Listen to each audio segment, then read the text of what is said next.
يا مساء الفل والرضا على احلى اخوات في الدنيا. نورت يوميات غدا. تعالوا كده في الاول نصلي على النبي بنية ان ربنا يبارك في يومنا ويكبر بخاطرنا. اللهم صل وسلم وبارك عليك يا حبيبي يا رسول يا شفيعي يا رسول الله.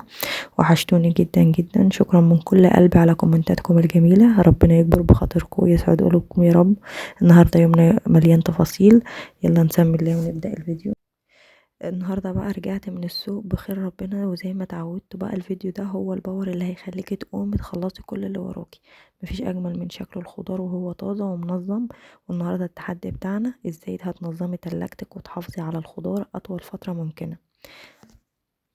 لو لسه مشتركتيش في قناتي يوميات غدا يلا انضم لعائلتنا الجميله ويلا نبدا الفيديو.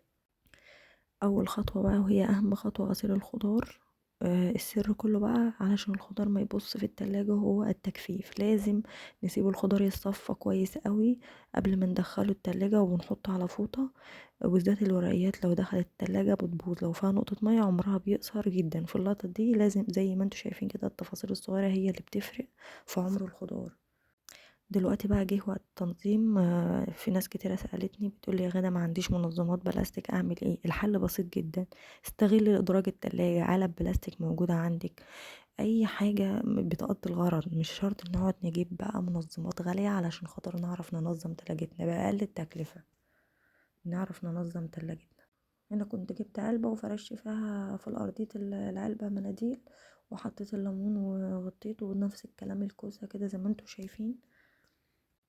استغلي بقى ادراج التلاجة نفسها. انا هنا كنت بفرش في قاع العلب مناديل، وفي قاع ادراج التلاجة مناديل برضو، وببدأ ارص الخضار بنظمه. الطماطم اللي جامدة بخليها تحت، والطرية بخليها فوق عشان الاستخدام تبقى اول باول. الفلفل برضو حطيته في علبة. وممكن كمان نستخدم العلب العادية خالص، مش شرط العلب اللي هي بتاعة التلاجة دي. العلب اللي موجودة عندك عادي. المهم بتخلي الشكل مرتب جدا وبتحافظ على الرطوبة.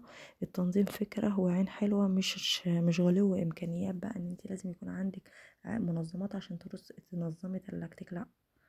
انا هنا بقى زي ما انتوا شايفين انا عندي علب تلاجة بدأت ارص فيها الموجودة عندي، الخضار اللي موجودة عندي، والاكياس التلاجة برص فيها الفلفل زي ما انتوا شايفين كده. وانشفه الاول تماما، اتأكد ان هو خلاص مفيهوش نقطة مية قبل ما احطه في اي علبة او كيس.